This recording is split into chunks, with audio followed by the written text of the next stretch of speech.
Have you ever strolled down the seafood aisle, spotted a pack of crab sticks, and thought, "Hey, this looks just like crab," only to find yourself questioning if it's the real deal? Or maybe you've ordered a sushi roll, took a bite, and wondered why it doesn't taste exactly like the crab you had at a fancy restaurant. That's because what many of us casually call crab might actually be something called surimi, also known as imitation crab. Today, we're diving into the world of real crab versus imitation crab, exploring the differences, the similarities, and why sometimes the fish on your plate might not be what you think, right here on History of Simple Things.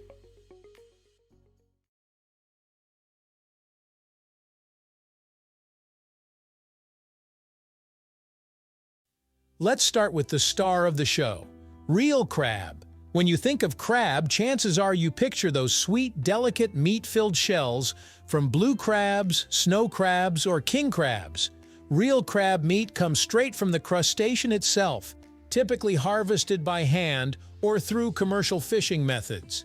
Its flavor is naturally sweet and slightly briny, with a tender yet slightly fibrous texture that's hard to mimic. Real crab isn't just a culinary treat, it's a nutrient powerhouse. Packed with protein, omega-3 fatty acids, vitamin B12, and minerals like zinc and selenium, crab is a food that feels as good for your body as it tastes. But here's the thing, real crab can be expensive. Depending on the species, season, and location, the price per pound can skyrocket, making it less accessible for everyday meals. That's where imitation crab comes into play. Imitation crab, commonly known as surimi, looks like crab meat, but is made from a totally different source: fish. Typically, white flesh fish like pollock are minced into a paste, then washed, flavored, and colored to resemble crab meat. The result is that familiar orange and white stick or flake you see in grocery stores and sushi rolls. Surimi was first developed in Japan centuries ago as a way to preserve fish and make it versatile for cooking.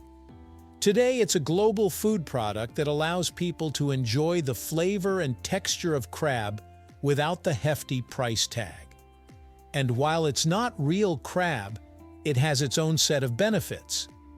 It's lower in fat than some crab varieties, easy to store, and can be incorporated into a wide range of dishes, from salads to hot pots to sushi. So how can you tell the difference between real crab and surimi? Let's start with the most obvious: texture. Real crab meat is naturally flaky and fibrous, breaking apart in long, tender strands. Imitation crab, on the other hand, is smooth, elastic, and uniform, with a slightly rubbery chew. Flavor is another giveaway. Real crab has a sweet, briny taste that carries the essence of the ocean. It has subtle layers of umami that develop as you eat it, especially in cooked dishes like crab legs or crab cakes. Imitation crab is flavored with additives to mimic that sweetness and seafood aroma, but it tends to be milder and sometimes a touch artificial, especially if it's heavily processed. If you've ever wondered why some crab sushi rolls taste slightly bland, surimi is probably the culprit. Appearance can also give it away, though it's trickier in pre-packaged foods. Real crab meat varies in color depending on the species and the part of the crab.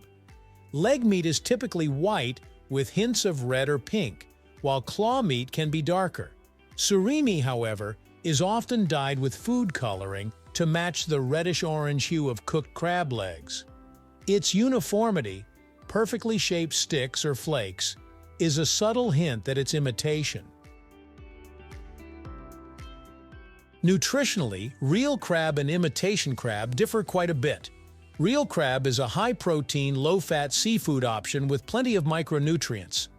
Surimi, while still a decent protein source, usually contains added starches, sugar, salt, and sometimes preservatives.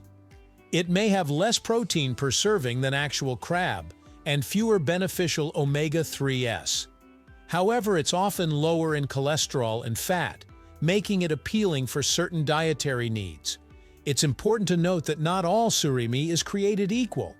Some higher quality versions contain minimal additives and more natural fish protein, while budget options may include more fillers. Always check the ingredient label if you're looking for a healthier choice. When it comes to cooking, both real crab and imitation crab have their places, though they shine in different ways. Real crab is ideal for dishes where the flavor and texture of the seafood are the star. Think crab legs with melted butter, crab cakes, or a seafood boil.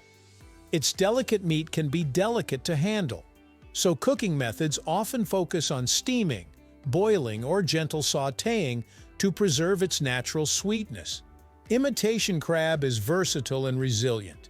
It holds up well in cold dishes like salads or sushi rolls and can be added to soups, stir-fries, or casseroles without breaking apart.